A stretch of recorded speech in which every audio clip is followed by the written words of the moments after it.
Hello everybody, this is the notes for section 10.2. Before we get going with the material, I just wanted to remind you, because we haven't done these notes in a little while, when you're watching the notes, when you're taking down the notes and you're thinking about the material, you got a question, write it down. Write it down on the side of your notes so that you can remember what that question is when you come into class the next day, and ask it and get the, whatever it was, get it clarified and figure it out, okay? So write those questions down on the side of your paper. And then, most important thing, ask them in the morning.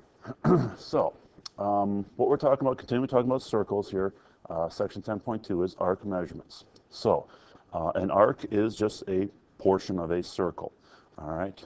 You can see this red one here, arc AB, and the other part of the circle going from A around D back to B. There's two arcs in this picture, but it's just a chunk of a circle, kind of like the crust on a pizza. So when we're talking about arcs, we talk about measurements, and so with that we need to talk about a central angle. All right, just like the name says, it's going to be at the center, and so that's the definition. The vertex is at the center of the circle. So angle ACB, from A to the center out to B. That angle there is the central angle. Now, there are two types of, well, technically three types of arcs. The two main types, a minor arc. That just means the arc measurement is less than 180 degrees. So when you name a minor arc, it's just the two letters, those two endpoints. This arc goes from point A around the circle to point B. That is the minor arc, because it's less than 180 degrees. A major arc, it's basically the other part of the circle from the minor arc. When you name a major arc, you're using three letters. So the major arc here, named ABD, it starts at point A. The second point is D, so we're going around the circle towards point D and continuing on to the third point, which is the end point of that arc. So this whole blue thing, this other part of the circle, that's called a major arc. It's named with three letters. The measurement, it's more than 180, but it's less than all the way around the circle, so less than 360. All right. The third type of arc is a semicircle, which you all know what that is. It's a half a circle. So the key thing with that is you need a diameter. Goes through the center point. So if we call this point E and F, when you name a semicircle, you can use the two endpoints of the diameter, the arc notation, like a little umbrella there. If you want to go around a specific direction of the circle for that semicircle, then you could name it EDF. That middle point is basically telling you go around the circle towards this point first. You can name it arc EAF, just going around the other direction. You got some options. All right, we're just going to do those highlighted problems here. So in circle F, determine whether the given arc is a minor arc, major arc, or a semicircle.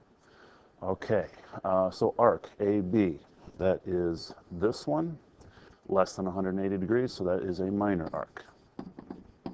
Now they're all arcs, I'm just going to put minor. Number three, arc EAC. So starting at point E, going around the circle to A, ending at C. Well, if you look at this one, segment E through the center F to point C, that's a diameter. So this arc EAC, semicircle. All right, number four, arc ACD. Starting at A, going around the circle towards C, stopping at D. That arc, it's more than 180 degrees. We're going, like 2/3 the way around the circle. So that would be a major arc. And the last one, arc CAD. Now, it's the same three letters as number four, ACD and CAD. The same three letters, but we're starting at a different spot and going around a different direction. Arc CAD starts at point C, goes around A to D. Now, C to E, that's a diameter, that's a semicircle. We're going a little bit more. So we got more than 180, also a major arc. Okay? If you want to try these other ones, go ahead. And if you're not sure if you did them right, ask me in the morning. Okay. There are technically two types of measurements for arcs. The first one is just the measure of an arc. That's an angle measurement. The second one is called an arc length. We'll talk about that in the next couple of sections. So right now we're just talking about measurements of arcs. It's an angle measurement. And, you know, all this stuff in here, basically what it means is the measure of an arc is the same as its central angle. All right. This angle ACB, it's intercepting arc AB.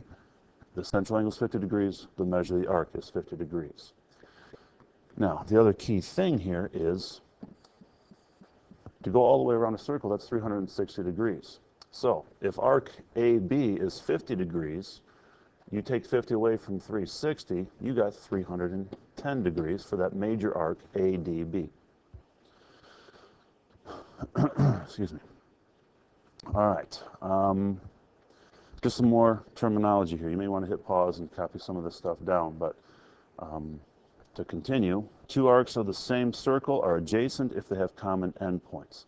All right, that just basically means they're next to each other. They're not skipping over any portion of the circle. You're just going from one arc directly to the next arc. And the other idea, you know, we haven't talked about any kind of addition postulate in a long time. We've had segment addition postulate and angle addition postulate. The same concept works for arcs. You take arc AB, you add it to arc BC, you've got this major arc ABC. You're just putting those adjacent arcs together and combining them to form a larger arc. All right, so with this problem, it says in the figure, segment PR and segment QS are diameters of circle U. Find the measure of the indicated arc. So those diameters give us a reference for 180 degrees. That's the arc. The diameters are forming those semicircles.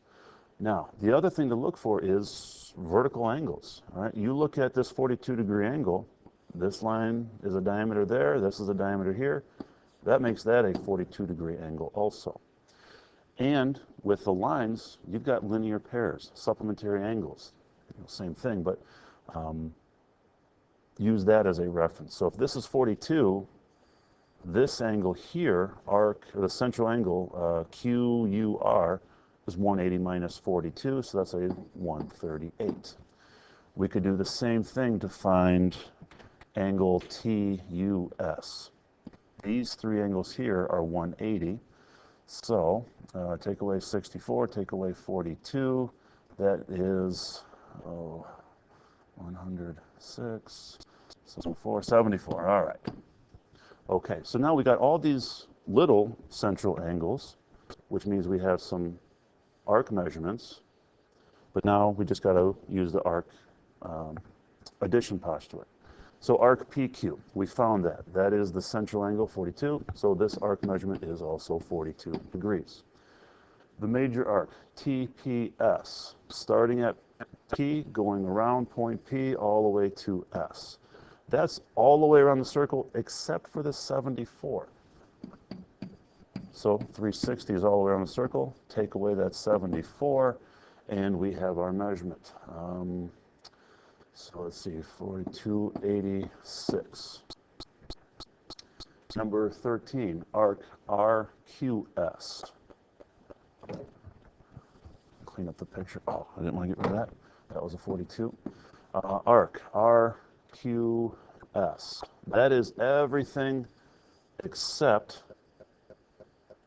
arc RS, which is 42. So 360 minus the 42.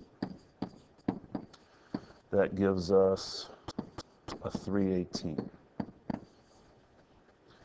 All right, arc QR. We got that one. That's this one right here. That's the 138. We're just looking at the central angle again. And the last one we'll do is measure of arc PTR. We clean up what we have here around the circle.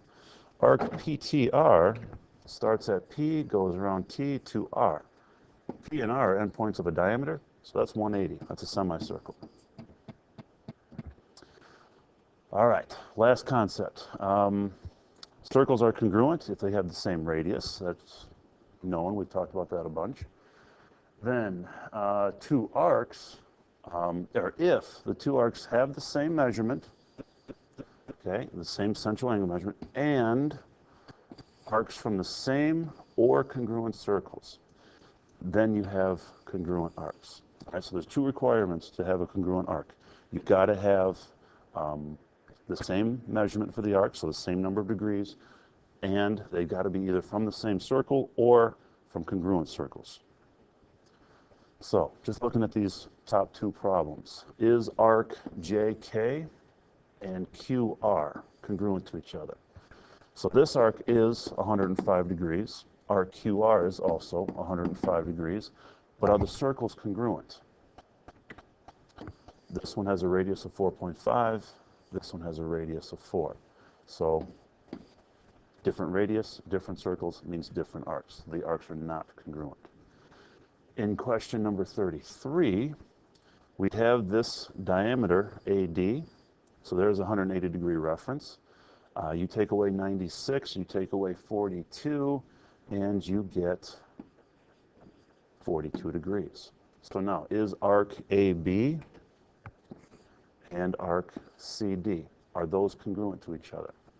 Yes.